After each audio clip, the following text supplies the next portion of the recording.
Hello friends and dear student, एक बार फिर से आपका बहुत बहुत स्वागत है।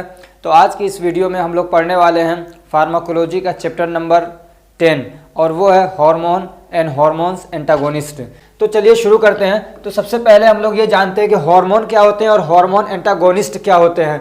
और उससे पहले आप जानिए कि आपको इस चैप्टर में पढ़ना क्या क्या है। सबसे पहले आपको जो हमारी बॉडी सबसे पहले आपको जो सिलेबस में दिए हैं कई सारे अलग अलग टाइप के हार्मोन, उनके बारे में हल्का फुल्का आपको जानना है कि वो क्या होते हैं। और फिर उस हार्मोन के बारे में आपको पढ़ना है कि उसका फिजियोलॉजिकल फंक्शन क्या है, और फिर उसके बारे में पढ़ना आपका पैथोलॉजिकल रोल उसका।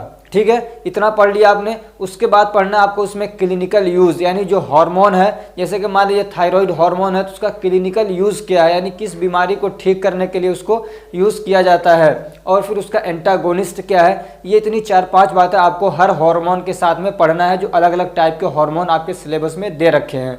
समझ में आ रही बात। तो एक तो सबसे पहले ये जानते हैं कि हार्मोन क्या होते हैं। तो हार्मोन ये कुछ ऐसे सब्सटेंस होते हैं कि जो कि क्या होते हैं, रिलीज किए जाते हैं, सिक्रेट किए जाते हैं स्पेशल टाइप के सेल के जरिए से। यानी स्पेशल टाइप के सेल, यानी जो ग्लैंड होते हैं हमारी बॉडी के अंदर। तो आपने पढ़ा होगा एक्सोक्राइन ग्लैंड, एंडोक्राइन ग्लैंड। तो जो एंडोक्राइन ग्लैंड्स होते हैं उससे जो सब्सटेंस रिलीज होते हैं उसी को हम लोग बोलते हैं हार्मोन। और ये हार्मोन ये क्या करते हैं, और ये जो एंडोक्राइन ग्लैंड्स हैं ये डायरेक्टली अपने हार्मोन को ब्लड के अंदर पोर कर देते हैं, डाल देते हैं। ठीक है, ब्लड के अंदर पहुंचा देते हैं। फिर उसके बाद ब्लड उसको बॉडी के अंदर लेके जाता है, जहां पे उसकी ज़रूरत होती है, जहां पे उसका रिसेप्टर होता है, वो हार्मोन वहां पे जाता है और अपना काम करता है। तो ये होते हैं हार्मोन। ठीक है, हार्मोन आपको समझ में आ गया। अब सबसे पहला जो है आपके सिलेबस में वो क्या है, थायराइड हार्मोन। क्या है, थायराइड हार्मोन के बारे में आपको पढ़ना है। वही 4-5 चीजें कि इसका फिजियोलॉजिकल फंक्शन क्या है, पैथोलॉजिकल रोल क्या है, क्लिनिकल यूज क्या है, उसका एंटागोनिस्ट क्या है, ये सारी बातें आपको पढ़नी है। ठीक है, तो थायराइड हार्मोन क्या होता है, ये भी क्या एक तरीके का हार्मोन है जो एक एंडोक्राइन ग्लैंड से रिलीज होता है। ठीक है, एक बात और बता दूं कि जो भी ग्लैंड होते हैं ना, इनको क्या है, जो हमारा पिट्यूटरी ग्लैंड है, जो इसको हम लोग मास्टर ग्लैंड भी बोलते हैं, वो कंट्रोल करता है। यानी वो एक तरीके से इनको इन्फॉर्मेशन भेजता है, तब ये ग्लैंड्स क्या है काम करते हैं और अपना सिक्रेशन रिलीज करते हैं। यानी अपने हार्मोन को ये लोग क्या करते हैं, रिलीज करते हैं। और जो पिट्यूटरी ग्लैंड है ना, उसको भी हमारा जो हाइपोथैलेमस है वो कंट्रोल करता है। समझ में आ रही बात। हमारे ब्रेन में हाइपोथैलेमस है, हाइपोथैलेमस क्या करता है, पिट्यूटरी ग्लैंड को इन्फॉर्मेशन देता है। पिट्यूटरी ग्लैंड से जो हार्मोन रिलीज होते हैं, कभी तो वो डायरेक्टली भी काम करते हैं, लेकिन ज़्यादातर जो पिट्यूटरी ग्लैंड से हार्मोन रिलीज होते हैं वो किसी ना किसी ग्लैंड को जाके क्या करते हैं, ट्रिगर करते हैं, उसको कहते हैं, उसको मैसेज देते हैं कि तुम अपना हार्मोन रिलीज करो। ठीक है, तो क्या कहते हैं, थायराइड भी क्या है, एक तरीके का ग्लैंड है और उससे जो रिलीज होता है हार्मोन उसको बोलते हैं थायराइड हार्मोन। ठीक, और इसको पिट्यूटरी, इसको इस हार्मोन को रिलीज करने के लिए पिट्यूटरी क्या रिलीज करती है, तो TSH, जिसको हम लोग बोलते हैं थायराइड स्टिमुलेटिंग हार्मोन। ये हार्मोन रिलीज करता है कौन, पिट्यूटरी ग्लैंड हमारा। और उसमें पिट्यूटरी ग्लैंड भी इसके 2 पार्ट में बांट रखा है, एक होता है इंटीरियर, एक होता है एक्सटीरियर। ठीक है, तो जो एंटीरियर पिट्यूटरी ग्लैंड है, ठीक है, जो एंटीरियर वाला पार्ट है पिट्यूटरी का, वहां से थायराइड स्टिमुलेटिंग हार्मोन रिलीज होता है। फिर उसके बाद वो आता है थायराइड के पास, और फिर थायराइड अपना क्या करते हैं, अपना हार्मोन रिलीज करता है। अब जो थायराइड है वो 3 तरीके का हार्मोन रिलीज करता है। एक होता है T3, एक है T4 और एक है कैल्सिटोनिन। ठीक, अब ये जो 2 है ना, इसको हम लोग यहाँ पे पढ़ेंगे, और ये जो कैल्सिटोनिन है इसको अलग से दे रखा है, तो उसको आगे हम लोग अलग से पढ़ेंगे। और इस T3 को हम लोग बोलते हैं ट्राई आयोडोथायरोनिन, और T4 को बोलते हैं हम लोग थायरोक्सिन। ठीक, अब इसका फिजियोलॉजिकल फंक्शन क्या है, तो अब हम लोग किसका फिजियोलॉजिकल फंक्शन पढ़ रहे हैं, इस दोनों का। ठीक है, जो T3 और T4 है और उसके बारे में डिटेल आप पढ़ चुके हैं फार्माकोथेरापेटिक के अंदर। इनका फिजियोलॉजिकल फंक्शन क्या है, तो ये क्या करते हैं, इंक्रीज बेसल मेटाबॉलिक रेट। ये क्या करते हैं, बेसल मेटाबॉलिक रेट को ये क्या करते हैं, बढ़ा देते हैं। ठीक है, ये जो हार्मोन है ये क्या करते हैं, क्या कई सारे फंक्शन है, तो एक फंक्शन क्या है कि जो बेसल मेटाबॉलिक रेट है उसको ये क्या करते हैं, बढ़ा देते हैं। ठीक है, अब ये BMR क्या होता है, तो the rate at which body use energy for maintaining vital function like breathing, body temperature etcetera. तो इस टाइप के काम जैसे कि ब्रीदिंग हो गया, या बॉडी को टेम्परेचर को मेंटेन करना है, सांस लेना है, तो उसके लिए जो एनर्जी यूज की जाती है। समझ में आ रही बात। उस ये जो मतलब वाइटल काम है, यानी जो बहुत ज़रूरी क्या है हमारी बॉडी के काम है, जैसे कि सांस लेना हो गया, ऐसे ही हार्ट का क्या धड़कना हो गया, बार बार पंपिंग करना हो गया, ऐसे ही बॉडी का टेम्परेचर मेंटेन करना। तो ये जो ज़रूरी काम है हमारी बॉडी के, जिसको हम लोग वाइटल फंक्शन बोलते हैं, उसको मेंटेन करने के लिए बॉडी जो एनर्जी यूज़ करती है उसको हम लोग बोलते हैं क्या, BMR। ठीक, अब एक चीज़ और ध्यान रखिए कि ये जो मतलब ये जो हार्मोन रिलीज हो रहे हैं, अगर वो ज़्यादा रिलीज हो रहे हैं नॉर्मल रेंज से तो उसको हम लोग बोलते हैं हाइपरथायरॉयडिज्म। क्या बोलेंगे? हाइपरथायरॉयडिज्म।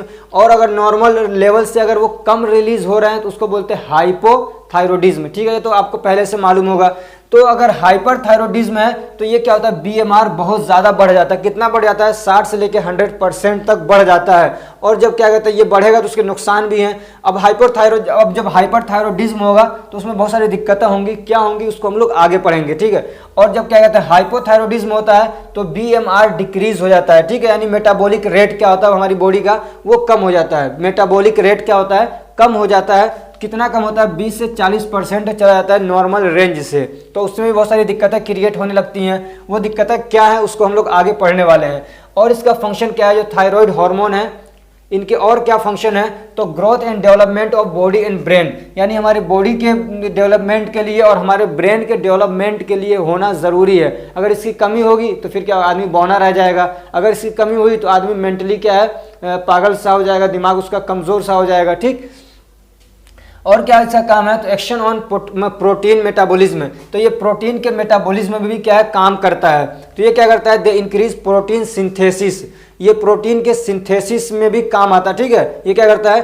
प्रोटीन के सिंथेसिस को भी करवाता है। ठीक, कैसे करता है? डीएनए पे काम करके। और क्या करता है? दे इंक्रीज, यानी ये जो हार्मोन है थायराइड हार्मोन वो क्या करते हैं? एंजाइम के एक्टिविटी को भी बढ़ा देते हैं। अब एंजाइम वगैरह आप पढ़ चुके हैं। ऐसे ये क्या करते हैं? तो ये प्रोटीन के कैटाबॉलिज्म को भी बढ़ा देते हैं। एक तो ये डीएनए पे काम करके प्रोटीन का सिंथेसिस करवा रहा है। दूसरे ये क्या है कि प्रोटीन जो अलग हमारी बॉडी के अंदर और भी प्रोटीन है तो उनको क्या करता है? कैटाबॉलिज्म करवाता है, यानी इसका ब्रेकडाउन भी करवाता है एनर्जी प्रोडक्शन के लिए। अगर ये बहुत ज़्यादा बढ़ जाए ये हार्मोन तो फिर क्या होगा? हमारी बॉडी के जो है ना प्रोटीन है वो भी टूटने लग जाएंगे, फैट भी टूटने लग जाते हैं, उनका मेटाबॉलिज्म बहुत ज़्यादा बढ़ जाता है। तो आदमी का वेट क्या हो जाता है? कम होने लगता है। जब फैट टूटेगा, यानी फैट का डिपोजिशन है वो जब टूटेगा तो आदमी पतला हो जाएगा। ऐसे जो प्रोटीन से हमारे सेल बने हुए हैं वो जब टूटेंगे तो आदमी और पतला हो जाएगा।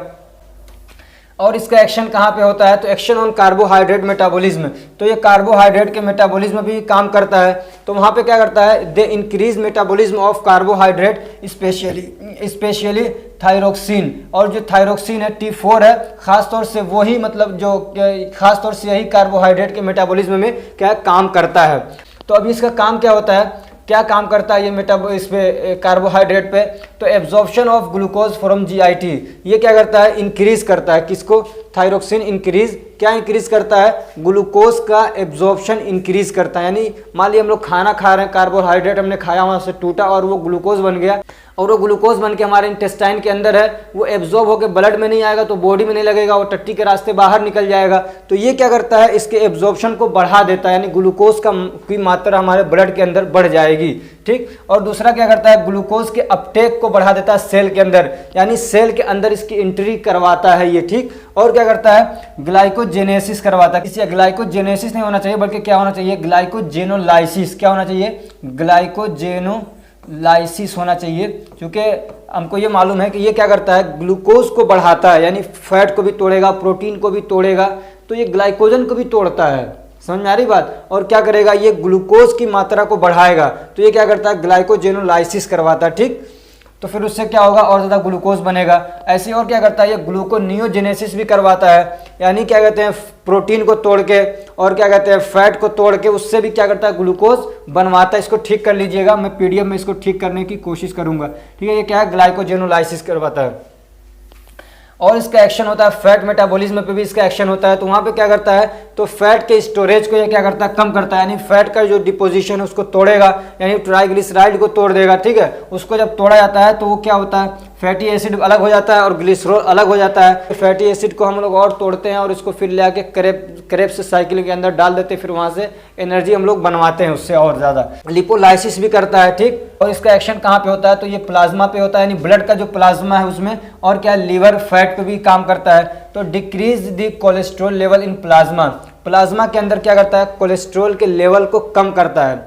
क्या करता है? कोलेस्ट्रॉल के लेवल को प्लाज्मा के अंदर कम करता है। ठीक, ठीक है। अगर ये क्या कहते हैं नॉर्मल रेंज में है तो कोलेस्ट्रॉल लेवल को क्या करेगा, प्लाज्मा के अंदर मेंटेन करके रखेगा, यानी लिपिड वगैरह क्या है बहुत ज़्यादा नहीं होंगे प्लाज्मा के अंदर। कहते हैं अगर हाइपोथायरॉयडिज्म है यानी कि क्या कहते हैं थायराइड हार्मोन की कमी हो रही है तो फिर क्या होगा, कोलेस्ट्रॉल का लेवल ब्लड के अंदर बढ़ जाएगा और फिर उसके बाद क्या होगा, एर्थ्रोस्क्लेरोसिस हो जाएगा, यानी क्या कहते हैं हमारी जो आर्टरीज वगैरह हैं, हार्ट की जो मतलब नसें हैं उसके अंदर डिपोजिशन होने लग जाएगा, बहुत सारी दिक्कतें क्रिएट करेगा उससे।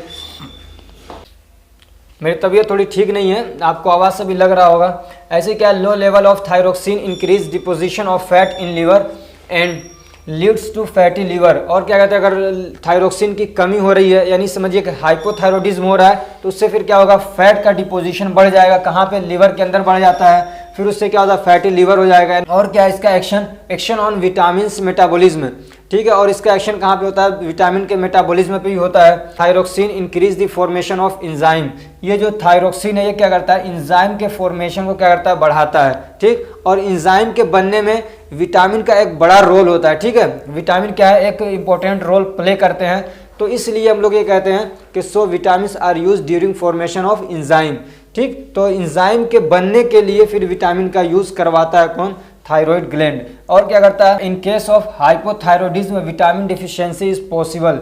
ये हाइपो नहीं है बल्कि हाइपर है, क्या है ये हाइपर, ठीक।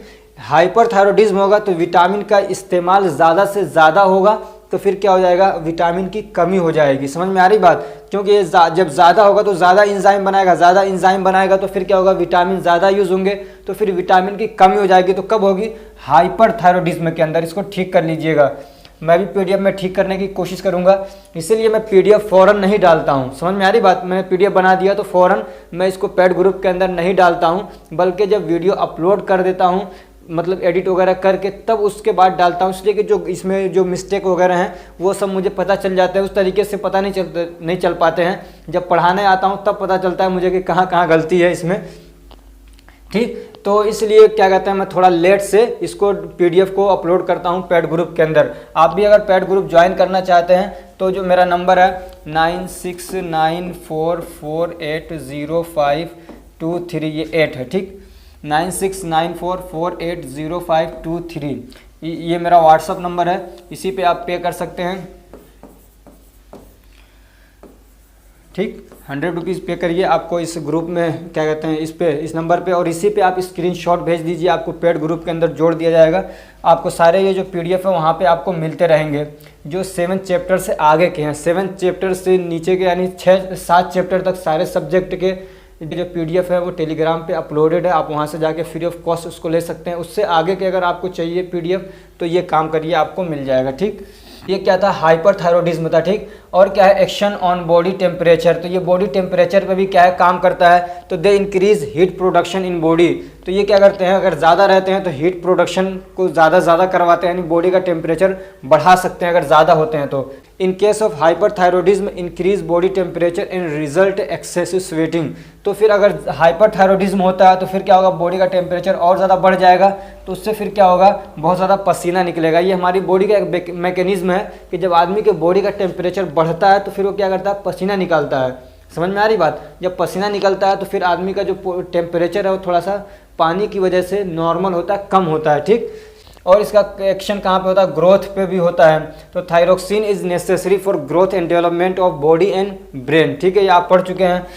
अगर इसकी कमी हो जाती है यानी हाइपोथायरॉयडिज्म होता है तो फिर क्या होगा, आदमी के जो बच्चा अगर बचपन में हो रहा है, ठीक है, ड्यूरिंग चाइल्डहुड बचपन में इसकी कमी हो जा रही है तो फिर क्या होगा, बच्चा क्या हो जाएगा, बौना रह जाएगा, ड्रोफिज्म हो जाएगा। और क्या हो जाएगा, मेंटल रिटार्डेशन, दिमाग की थोड़ी उसके अंदर कमी आ जाएगी, मंद बुद्धि हो सकता है वो लड़का या लड़की।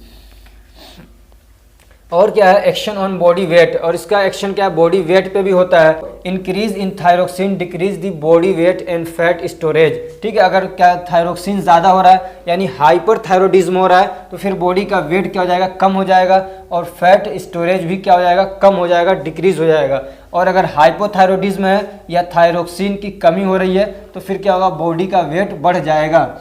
और इसका एक्शन कहाँ पे होता है, तो सेक्सुअल फंक्शन पे भी होता है। कहाँ पे, सेक्सुअल जो फंक्शन है हमारे उस पे भी ये काम करता है। Normal thyroxine level is essential for normal sexual function, ठीक है। नॉर्मल सेक्सुअल फंक्शन के लिए क्या है, नॉर्मल होना इसका ज़रूरी है थायरोक्सिन का। अगर ये कम ज़्यादा हो रहा है तो आदमी को दिक्कत हो सकती है। अब वो क्या दिक्कतें हो रही हैं, तो अगर क्या कहते हैं वो मैन हैं, मर्द लोग हैं, तो हाइपोथायरॉयडिज्म अगर हो गया यानी क्या कहते हैं थायराइड हार्मोन की कमी हो रही है, तो उसमें क्या हो जाएगा, leads to complete loss of libido, उसको लिबिडो हो जाएगा यानी सेक्सुअल डिज़ायर नहीं रहेगा, उसको सेक्स वगैरह करने का मन ही नहीं करेगा।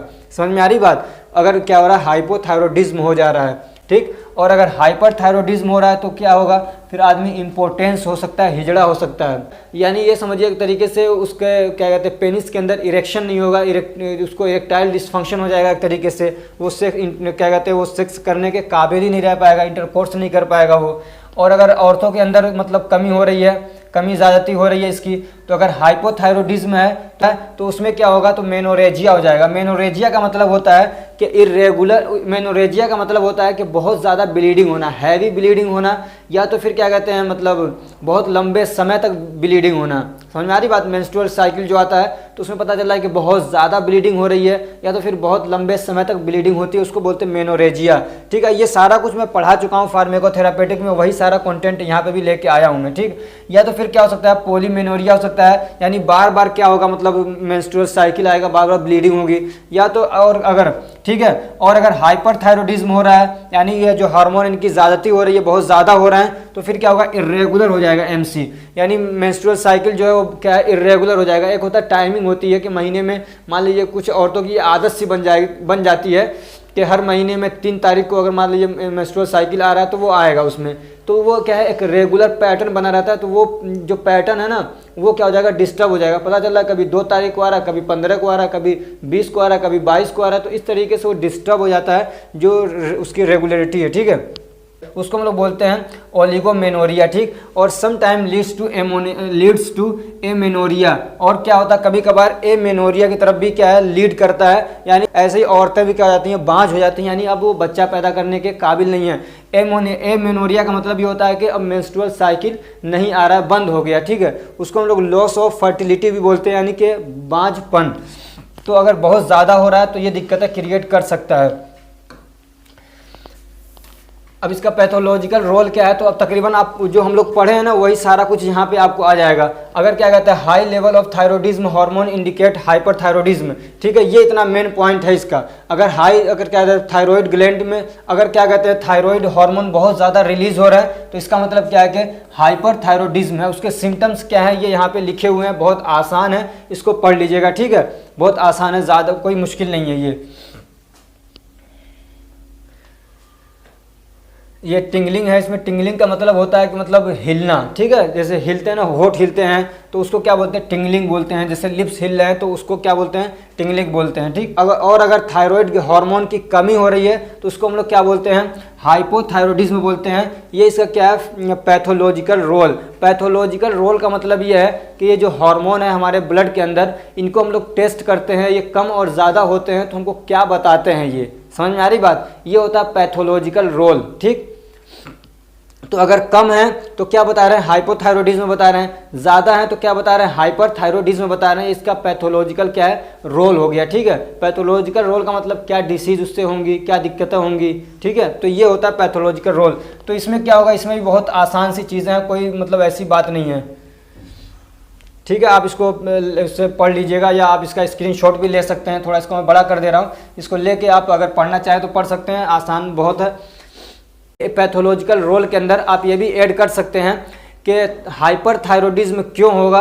तो थायराइड ग्लैंड के अंदर अगर कैंसर वगैरह हो गया, ट्यूमर हो गया, तो फिर क्या होगा उसका प्रोडक्शन बढ़ सकता है। या पिट्यूटरी ग्लैंड के अंदर अगर कैंसर वगैरह हो गया तो भी क्या हो सकता है बढ़ सकता है। या हाइपोथैलेमस में अगर दिक्कत हो गई, कैंसर हो गया, ट्यूमर हो गया, तो भी क्या होगा उसका प्रोडक्शन बढ़ जाएगा और हाइपरथायरॉयडिज्म हो सकता है। अगर बहुत ज़्यादा थायराइड हार्मोन ब्लड के अंदर पाए जाते हैं तो उसका एक मतलब ये भी हो सकता है कि थायराइड ग्लैंड के अंदर या पिट्यूटरी ग्लैंड के अंदर या हाइपोथैलेमस के अंदर कुछ प्रॉब्लम है, उसकी वजह से बहुत ज़्यादा प्रोडक्शन कर रहे हैं, ये प्रोडक्शन बहुत ज़्यादा हो रहा है। और अगर बहुत लो लेवल में है तो उससे भी ये हमको अंदाज़ा लगता है कि मतलब क्या कहते हैं थायराइड ग्लैंड के अंदर कोई प्रॉब्लम है, या तो फिर पिट्यूटरी ग्लैंड जो है वो डैमेज हो गई है, या तो फिर क्या कहते हैं हाइपोथैलेमस में कुछ दिक्कत आ गई, प्रॉब्लम हो गई है कि वहाँ से क्या है वो इन्फॉर्मेशन नहीं भेज रहा है। ठीक है, तो ये भी आप पैथोलॉजिकल रोल के अंदर ऐड कर सकते हैं। हाँ, अब यहाँ से हम लोग पढ़ते हैं कि इसका क्लिनिकल यूजेस क्या है। थायराइड हार्मोन्स नेचुरल और सिंथेटिक। अब ये जो थायराइड हार्मोन है, एक तो नेचुरल होता है ये, ठीक है, नेचुरली निकाल लिया गया हो किसी जानवर के अंदर से या कहीं और से, तो एक तो नेचुरल हो गया। दूसरा क्या होता है, सिंथेटिक। सिंथेटिक का एग्जाम्पल जैसे कि लीवोथायरोक्सिन। क्या है, लीवोथायरोक्सिन। तो ये क्या सिंथेटिक क्या है, थायराइड हार्मोन की तरह से ही ये काम करता है। तो ये किस लिए यूज होते हैं, तो अगर क्या कहते हैं हाइपोथायरॉयडिज्म है, तो फिर ये हार्मोन हम लोग क्या करेंगे, यूज करेंगे। जाहिर सी बात है कि ये जो हार्मोन है तो इसको हम लोग कब यूज करेंगे, जब इसकी कमी होगी। तो कमी को क्या बोलते हैं हम लोग, हाइपोथायरॉयडिज्म बोलते हैं। तो जब हाइपोथायरॉयडिज्म होगा तब ये हार्मोन हम लोग क्या करते हैं, यूज करते हैं। यही इसका एक मेन असल यूज है, ठीक है। अब उसी में अलग अलग और बनाया जा सकता है, तो वो क्या है, हाइपोथायरॉयड कोमा, यानी क्या कहते हैं थायराइड हार्मोन की बहुत ज़्यादा कमी हुई और बहुत सारी बॉडी के जो हमारे फंक्शन है वो एकदम से क्या है, काम करना बंद कर दिए, ठीक। अब आदमी को कोमा में चला गया, तो उसको भी ट्रीट करने के लिए हम लोग इसको यूज़ करते हैं। ऐसे क्या, इसको क्रेटिनिज्म में भी यूज़ करते हैं। क्रेटिनिज्म क्या है, stopped mental and physical growth, यानी किसी आदमी का फिजिकल ग्रोथ रुक गया, कोई बच्चा है फिजिकल ग्रोथ उसका रुक गया, तो उसमें हम लोग इसको क्या करेंगे, थायराइड हार्मोन को यूज़ करेंगे। या तो अगर मेंटल ग्रोथ उसकी रुक गई है, उसका दिमाग बढ़ नहीं रहा है, समझ में आ रही बात, तो फिर उसमें हम लोग क्या करेंगे, इसको यूज़ करेंगे थायराइड हार्मोन को। अब एक टॉपिक है आपके सिलेबस में एंटी थायराइड ड्रग्स। तो एंटी थायराइड ड्रग्स का मतलब कि क्या कहते हैं, थायराइड एंटागोनिस्ट। क्या है, थायराइड एंटागोनिस्ट, यानी जो थायराइड हार्मोन है उनके एक्शन को ये क्या करेंगे, कम कर देंगे। तो इसका यूज़ कब होगा, तो जब हाइपरथायरॉयडिज्म होगा। जाहिर सी बात है यार, ये उसके एंटागोनिस्ट हैं। क्या है, थायराइड हार्मोन के एंटागोनिस्ट हैं। समझ में आ रही बात, ये दे रखा ना, एंटी थायराइड का मतलब उसके अगेंस्ट काम करेंगे, तो उसके अगेंस्ट काम करेंगे तो उसको हम लोग बोलते हैं एंटागोनिस्ट।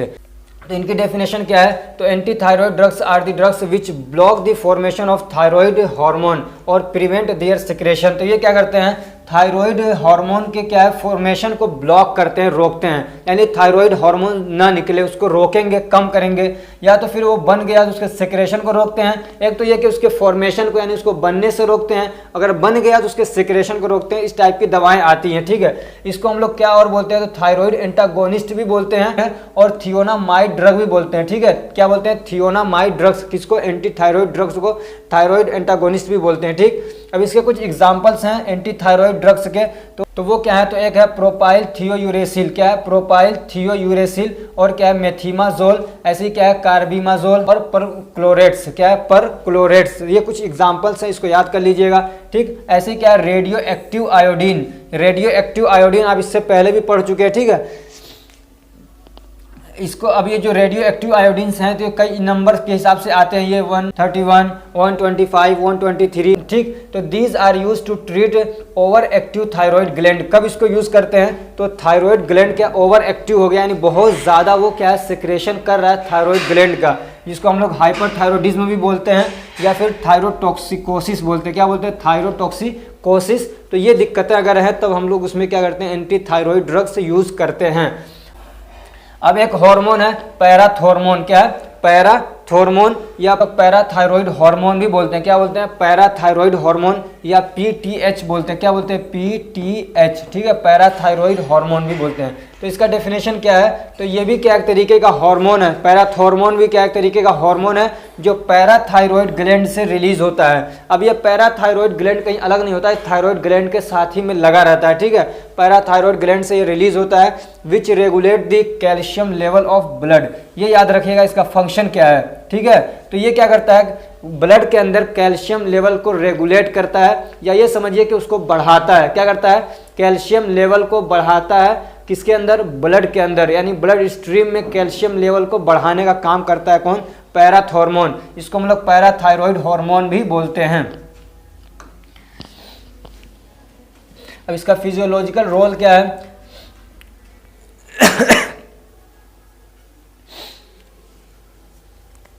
फिजियोलॉजिकल रोल या फंक्शन कोई सा भी कर लीजिए। तो पहला क्या है, regulation of blood calcium level. क्या करता है, ये ब्लड के अंदर कैल्शियम के लेवल को रेगुलेट करता है, ठीक है, यानी ये समझिए इसको बढ़ाने का काम करता है। When blood calcium level decrease parathyroid gland release parathormone.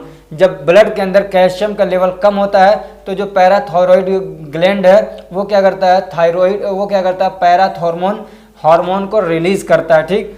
और जब पैराथ हार्मोन रिलीज होता है तो फिर ये क्या करता है, जो बोन के अंदर हमारी हड्डियों के अंदर, बोन के अंदर जो कैल्शियम डिपॉजिट है, जमा है, उसको वहाँ से निकलवाने का काम करता है। ठीक है, वहाँ से निकलवाता है और क्या करता है, ब्लड के अंदर भेजता है। ऐसे ही ये क्या करता है, increase the vitamin D production, ये विटामिन डी के प्रोडक्शन को क्या करता है, बढ़ा देता है। और जब विटामिन डी का प्रोडक्शन बढ़ता है तो फिर क्या, हमारे इंटेस्टाइन के अंदर से कैल्शियम का क्या कहते हैं, एब्जॉर्प्शन बढ़ जाता है। यानी हम लोग खा रहे हैं विटामिन डी तो बहुत सारा बाहर निकल जा रहा था, तो ये क्या करता है, विटामिन डी के प्रोडक्शन को बढ़ाता है। यानी विटामिन डी ज़्यादा से ज़्यादा बनेगा हमारी बॉडी के अंदर, और जब विटामिन डी ज़्यादा होगा तो फिर क्या करेगा, एब्जॉर्प्शन को ये बढ़ा देगा कैल्शियम के, कहाँ से, इंटेस्टाइन के अंदर। तो फिर जब वहाँ से इंटेस्टाइन से क्या है, कैल्शियम ज़्यादा से ज़्यादा एब्जॉर्ब होगा तो ब्लड के अंदर ज़्यादा आएगा, तो इस तरीके से ब्लड में कैल्शियम के लेवल को क्या करता है, ये बढ़ा देता है। ऐसे ही ये क्या करता है, और prevent the calcium loss in urine, यानी यूरिन के रास्ते से भी कैल्शियम बाहर निकलता है, यानी वो क्या है, रीएब्जॉर्ब नहीं हो पाता है जब, तो फिर क्या होता है, यूरिन के अंदर से बाहर निकल जाता है वो, तो ये क्या करता है, रीएब्जॉर्प्शन को क्या करता है, बढ़ा देता है। समझ में आ रही बात, ये क्या करता है, रीएब्जॉर्प्शन को बढ़ा देता है, तो इस तरीके से कैल्शियम के लॉस को क्या है, रोकता है ये। ठीक, तो ये इसका क्या है, फिजियोलॉजिकल रोल है, यानी इसका सारा काम क्या है, ब्लड के अंदर कैल्शियम के लेवल को बढ़ा के रखना। ठीक, अब इसका पैथोलॉजिकल रोल क्या है, तो low level of parathyroid hormone indicate the hypoparathyroidism. अगर क्या कहते हैं, पैराथ हार्मोन की क्या कमी है, तो उसका लेवल लो है ब्लड के अंदर, तो इसका मतलब क्या है कि हाइपोपैराथायरॉइडिज्म हो गया है। जो क्या कहते हैं, पैराथायरॉइड ग्लैंड है वो अपना काम सही से नहीं कर रहा है। ठीक है, और जब इसकी कमी होगी तो फिर क्या हो जाएगा, कैल्शियम का लेवल भी क्या हो जाएगा, कम हो जाएगा, और उसमें क्या होता है, फॉस्फोरस का लेवल ब्लड के अंदर बढ़ जाता है। ठीक, और क्या कहता है, high production of parathyroid hormone, और अगर पैराथ हार्मोन बहुत ज़्यादा क्या है, बनने लग जा रहा है, बहुत ज़्यादा इसका प्रोडक्शन हो रहा है, तो फिर क्या इंडिकेट करता है ये, हाइपर पैराथायरॉइडिज्म, यानी जो पैराथायरॉइड ग्लैंड है वो बहुत ज़्यादा क्या है, हार्मोन रिलीज कर रहा है, और उसकी वजह से फिर क्या हो जाएगा, ब्लड के अंदर कैल्शियम का लेवल बहुत ज़्यादा बढ़ जाएगा, और जब कैल्शियम का लेवल बहुत ज़्यादा बढ़ता है तो फिर क्या, उससे किडनी स्टोन भी हो सकता है, किडनी के अंदर पथरी हो सकती है। ऐसे क्या हो जाएगा, बोन थिनिंग, यानी हड्डियाँ समझ लीजिए बहुत पतली हो जाएंगी, बहुत क्या हो जाएंगी, कमज़ोर हो जाएंगी। ठीक है, पतली हो जाएंगी, कमज़ोर हो जाएंगी, जिसको हम लोग बोलते हैं ऑस्टियोपोरोसिस, यानी हड्डियाँ कमज़ोर हो जाएंगी, बहुत वीक हो जाएंगी, और फिर बहुत आसानी से टूट जाती हैं। ठीक है, और क्या करता है, weakness of body, hormone, पैराथ hormone बहुत ज़्यादा अगर बढ़ता है तो बॉडी का भी क्या हो जाएगा, उससे वीक हो जाएगा, कमज़ोर हो जाएगा, और क्या हो जाएगा, फटीग होने लग जाएगा आदमी को, यानी बदन के अंदर दर्द सा होगा, थकावट सी महसूस होगी उसको। अब क्या कहते हैं, हाइपोपैराथायरॉइडिज्म है अगर किसी को, तो उसका क्या सिम्टम्स है, अगर ये आपको नहीं याद होता है छोड़ दीजिएगा, आपके इन्फॉर्मेशन के लिए पढ़ा दे रहा हूँ, ये पूछा नहीं है वैसे।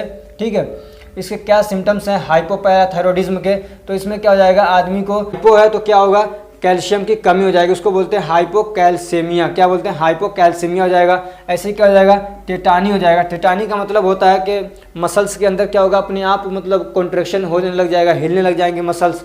ऐसे ही क्या, लिप्स में भी क्या होगा, टिंगलिंग हो जाएगा, यानी लिप्स हिलेंगे। ऐसे हैंड्स हैं तो उसमें भी क्या है, टिंगलिंग होगा, यानी वो हिलेंगे, उनके अंदर कंपन होगा। ऐसे जो मसल्स हैं उनके अंदर भी होगा, और कन्वर्जन भी हो सकता है, आदमी को मिर्गी के दौरे भी पड़ सकते हैं। अगर हाइपोथायरॉइडिज्म एक्यूट है तब ये सिम्टम्स आएंगे। अगर लंबे समय तक क्या है, पैराथ हार्मोन की कमी हो रही है तो उसमें क्या दिक्कत होंगी, तो आदमी के क्या है, बाल गिरने लग जाएंगे, लॉस ऑफ हेयर हो जाएगा। ऐसे ही क्या है, जो नाखून वगैरह हैं, जो ये नेल्स हैं, ये क्या हो जाएंगे, ब्रिटल हो जाएंगे, यानी भुरभुरे से हो जाएंगे एकदम। ऐसे ही दांतों के अंदर क्या हो जाएगा, कैरीज होने लग जाएंगे, इसलिए कैल्शियम की कमी हो जाएगी। और कैटरेक्ट भी हो सकता है, यानी आदमी को मोतियाबिंद भी हो सकता है। अब इसका क्लिनिकल यूज़ क्या है, कब इसको हम लोग यूज़ करते हैं पैराथ हार्मोन को, तो अगर हाइपोपैराथायरॉइडिज्म है, यानी बॉडी के अंदर पैराथ हार्मोन बन नहीं रहा है, कमी हो गई है, तब हम लोग क्या करेंगे, पैराथ हार्मोन यूज़ करेंगे उसमें। ठीक, और इसका एंटागोनिस्ट क्या है, ये भी चूँकि आपको एंटागोनिस्ट भी पढ़ना है, तो सिनाकैल्सेट और टेरीपैराटाइड। ठीक है, सिनाकैल्सेट एंड टेरीपैराटाइड ये दोनों क्या हैं, इसके एंटागोनिस्ट हैं, किसके, पैराथ हार्मोन। ये पैराथ हार्मोन क्या है, ये समझिए एक तरीके से एगोनिस्ट है, तो इसके एंटागोनिस्ट क्या है, तो सिनाकैल्सेट एंड टेरीपैराटाइड। ठीक है, टेरीपैराटाइड ये इसके एंटागोनिस्ट हैं। ठीक है, अब ये कब यूज होंगे, तो हाइपर पैराथायरॉइडिज्म है, यानी क्या है, पैराथ हार्मोन की ज़्यादती हो रही है, बहुत ज़्यादा एक्सेस अमाउंट में हमारी बॉडी के अंदर रिलीज हो रहे हैं, तब इसको यूज़ किया जाएगा।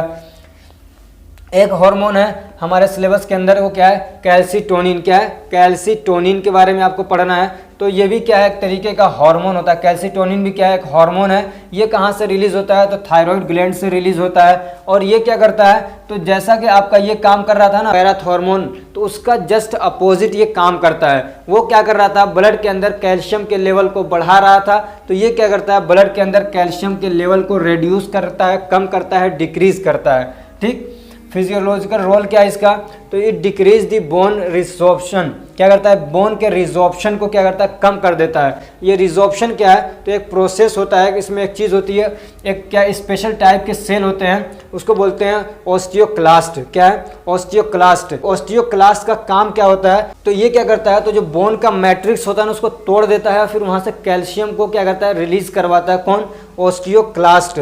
तो जो पैराथॉर्मोन थे ना, वो क्या करते हैं, ऑस्टियोक्लास्ट को बढ़ा देते हैं, इनकी एक्टिविटी को बढ़ा देते हैं। समझ में आ रही बात, पैराथॉर्मोन क्या करते हैं, ऑस्टियोक्लास्ट के एक्टिविटी को बढ़ा देते हैं। तो ये समझिए जो हमारी हड्डियों का मैट्रिक्स है वो ज़्यादा से ज़्यादा टूटता है, और जब टूटता है तो ज़्यादा से ज़्यादा कैल्शियम वहाँ से रिलीज होता है और ब्लड के अंदर आता है। तो ये क्या करता है, उसके उल्टा काम करता है, ऑस्टियोक्लास्ट के एक्शन को रोक देता है। इसको यहाँ से काट दीजिएगा, ठीक है, ये 2 बार हो गया। तो ये क्या करता है, ऑस्टियोक्लास्ट के एक्शन को क्या करता है, प्रिवेंट कर देता है, रोक देता है। तो फिर क्या होगा, जो बोन है उसका मैट्रिक्स से टूटता नहीं है, तो वहाँ से क्या होता है, फिर वहाँ से कैल्शियम रिलीज भी नहीं होता है। ठीक, हड्डियों से कैल्शियम रिलीज भी नहीं होता है। तो ये जो ऑस्टियोक्लास्ट है, ये क्या करता है, जब बोन के मैट्रिक्स को तोड़ता है और कैल्शियम को रिलीज करवाता है, तो उसको क्या बोलते हैं हम लोग, बोन रिजॉर्प्शन बोलते हैं। क्या बोलते हैं, बोन रिजॉर्प्शन, यानी बोन की यानी हड्डियों में से कैल्शियम का रिलीज होना, निकलना, उसको बोलते हैं बोन रिजॉर्प्शन। तो ये जो है कैल्सीटोनिन, ये क्या करता है, इस बोन रिजॉर्प्शन को क्या करता है, डिक्रीज कर देता है, कम कर देता है। ठीक, ये इसका एक फंक्शन है। तो जब वहाँ से निकलेगा नहीं तो कैल्शियम ब्लड के अंदर नहीं आएगा, तो ब्लड में कैल्शियम का लेवल क्या हो जाएगा, कम हो जाएगा। ठीक, और ये क्या करता है, it decrease blood calcium level working on kidney.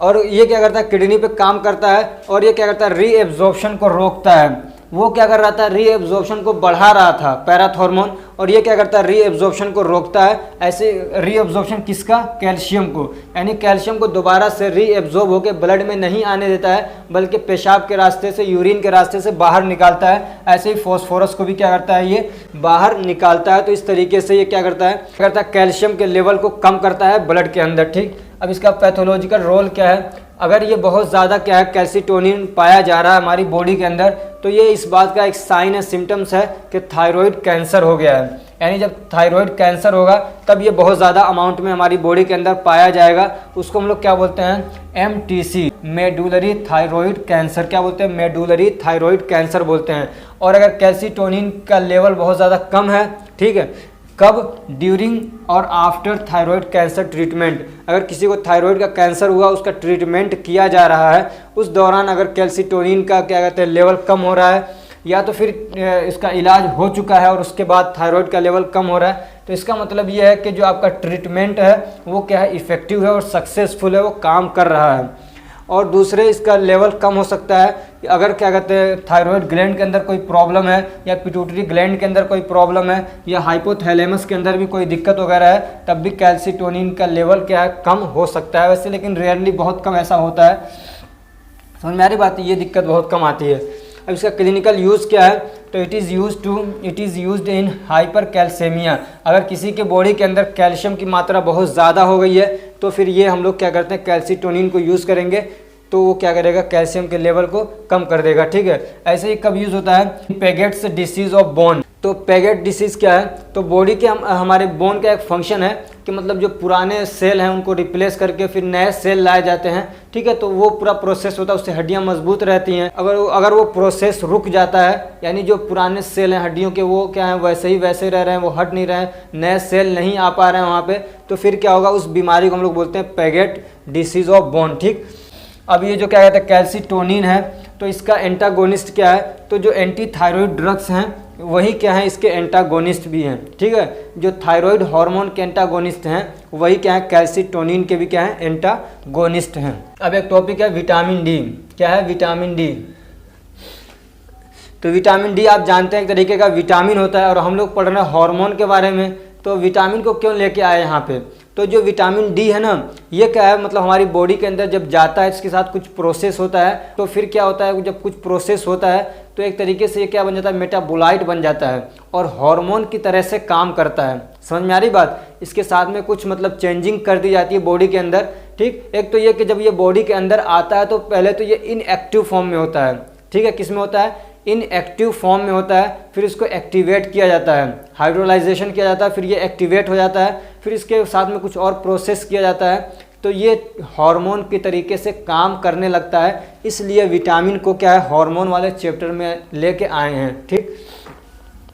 तो ये क्या एक तरीके से फैट सोल्यूबल विटामिन है, ये आप पढ़ चुके हैं, यानी फैट के अंदर ये डिपॉजिट हो जाता है, जमा होता है। It is a pro hormone, और ये क्या है, ये खुद हार्मोन तो नहीं होता है शुरू में, बल्कि क्या होता है, प्रो हार्मोन होता है, यानी हार्मोन बनने में हेल्प करता है। यानी अभी हार्मोन नहीं है, लेकिन ये हार्मोन आगे चल के बन जाएगा, ठीक। जो कि फिर क्या होता है, आगे ये बॉडी के अंदर क्या है, बहुत सारे अलग अलग बायोलॉजिकली एक्टिव मेटाबोलाइट्स में ये कन्वर्ट हो जाता है, ठीक है। यानी मेटाबोलाइट्स यानी जो मेटाबॉलिज्म करवाएंगे, तो एक तरीके का ये अलग अलग सब्सटेंस ज़रूरत के हिसाब से बॉडी इसको बना लेती है। फिर उसके बाद ये क्या है, एक तरीके से ट्रू हार्मोन के तरीके से ये काम करने लगता है। अब विटामिन डी के जो सोर्सेज हैं वो हमको कहाँ से मिलते हैं, तो खाने वगैरह से मिल जाते हैं। सनलाइट मेरे ऊपर डायरेक्टली अगर पड़ रही है तो उस कंडीशन में भी बॉडी क्या है, विटामिन डी बना लेती है, ठीक। लेकिन वो क्या होता है, इनएक्टिव फॉर्म में होता है, बायोलॉजिकली इनएक्टिव होता है, यानी हमारी बॉडी के अंदर वो कुछ काम नहीं कर पाता है। तो फिर एक प्रोसेस होता है, उसको बोलते हैं हाइड्रोलाइजेशन, ठीक है। तो उस प्रोसेस के बाद फिर क्या होता है, ये एक्टिव हो जाता है। अब जो मेनली हमारी बॉडी के अंदर जो ज़रूरी होते हैं वो होता है विटामिन D3 और विटामिन D2, ठीक है। विटामिन D3 और विटामिन D2 जो है ये हमारी बॉडी के लिए ज़्यादा इम्पॉर्टेंट होते हैं। ये सब कुछ इसकी बातें हैं जो मतलब ज़रूरी नहीं है एग्ज़ाम के पॉइंट ऑफ व्यू से, लेकिन आपके लिए जानना अच्छा है तो इसलिए बता दिया। अब इसका पैथोलॉजिकल रोल क्या है, तो it increase the intestinal absorption of calcium. ये कैल्शियम के एब्जॉर्प्शन को बढ़ा देता है, यानी इंटेस्टाइन के अंदर कैल्शियम को एब्जॉर्ब करके ब्लड के अंदर भेजता है, ठीक। कैल्शियम को और मैग्नीशियम को, आयरन को, जिंक को और फॉस्फोरस को, इन सबको क्या है, ये ज़्यादा से ज़्यादा एब्जॉर्ब करके ब्लड के अंदर भेजता है। ऐसे ही क्या करता है ये, इट प्रोमोट द री absorption of calcium and phosphorus in kidney. और किडनी के अंदर क्या करता है ये, कैल्शियम और फॉस्फोरस के री एब्जॉर्प्शन को बढ़ा देता है, यानी बॉडी से बाहर नहीं निकलने देता है पेशाब के रास्ते से। तो फिर ये क्या करता है, कैल्शियम लेवल को बढ़ा देता है ब्लड के अंदर। ऐसे क्या करता है, it promotes mineralisation of bone, और बोन को क्या है, मिनरलाइजेशन करके रखता है। ये मिनरलाइजेशन का मतलब ये है कि मिनरल उसको प्रोवाइड करता है। अब इसका पैथोलॉजिकल रोल क्या है, यानी इसकी कमी ज़्यादती की वजह से क्या बीमारियां, दिक्कतें हो सकती हैं। तो vitamin D deficiency cause rickets in children and osteomalacia in adult. अगर विटामिन डी की कमी हो रही है तो फिर क्या हो जाएगा, कैल्शियम की भी कमी हो सकती है, तो उसकी वजह से क्या होता है, बच्चों में रिकेट्स हो जाता है। और अगर कैल्शियम की कमी बड़ों में होती है तो उसको ऑस्टियोमलेशिया बोलते हैं। दूसरी बात, एक्यूट लार्ज अमाउंट और long term use of vitamin D causes hyper vitaminosis. और अगर क्या है, कोई आदमी मतलब बहुत ज़्यादा विटामिन डी खा लिया एक ही टाइम में, यानी अभी मान लीजिए मेरे पास विटामिन डी आया, कोई डब्बा आया विटामिन डी का, मैंने पूरा एक ही 2 दिन में खा लिया, या ये तो मैं रोज़ाना क्या है, रोज़ाना विटामिन डी के सप्लीमेंट ले रहा हूँ, रोज़ाना विटामिन डी के सप्लीमेंट्स ले रहा हूँ, तो फिर क्या हो जाएगा, हाइपर विटामिनोसिस हो जाएगा। यानी समझिए विटामिन डी की क्या हो जाएगी, ज़्यादती हो जाएगी, बहुत ज़्यादा मात्रा में हो जाएगा, उससे भी दिक्कतें क्रिएट होती है, आदमी को चक्कर आने लग जाएगा, पिंपल्स वगैरह निकल जाएंगे, ठीक है, फटीग होगा, बदन में दर्द होगा, सर में दर्द होगा। इसका क्लिनिकल यूज़ क्या है, कब इसको यूज़ करते हैं, it is used for prevention and treatment of rickets and osteomalacia. Rickets हो गया किसी को या ऑस्टियोमलेशिया हो गया, यानी कैल्शियम की कमी हो गई, तो उसको ट्रीट करने के लिए इसका यूज़ किया जाता है। ऐसे क्या कहते हैं, हाइपोपैराथायरॉइडिज्म है अगर किसी को, तो उसमें भी इसको क्या करते हैं, यूज़ करते हैं। हाइपोपैराथायरॉइडिज्म आप पढ़ चुके हैं, ठीक। अब इसका एंटागोनिस्ट क्या है, विटामिन डी अगर बहुत ज़्यादा हो गया है तो क्या करें उसको कम करने के लिए, तो उसके लिए आता है इसका एंटागोनिस्ट हो क्या है, 6-फ्लोरोविटामिन D3। क्या है, 6-फ्लोरोविटामिन D3। ये क्या इसका एक तरीके से विटामिन D3 का एंटागोनिस्ट है। क्या है, विटामिन D3 का एंटागोनिस्ट है। अब वीडियो काफ़ी लंबी हो चुकी है और मेरी तबीयत भी इतनी ठीक नहीं है, अब थक भी गया हूँ, तो अगले लेक्चर में हम लोग पढ़ेंगे इंसुलिन के बारे में आगे, ठीक है, और उसमें इस चैप्टर को कंप्लीट करने की कोशिश करूँगा। तो अगर हमारी ये कोशिश आपको अच्छी लग रही है तो वीडियो को लाइक करिए, चैनल को सब्सक्राइब करिए और अपने फ्रेंड्स को भी शेयर करिए, और मेरे लिए भी दुआ करिए कि मैं सही सलामत रहूँ, मेरी सेहत अच्छी रहे, ताकि मैं जल्दी से जल्दी आपको सारी चीज़ें पढ़ा सकूँ, सिलेबस कंप्लीट करा सकूँ। Thank you so much for watching.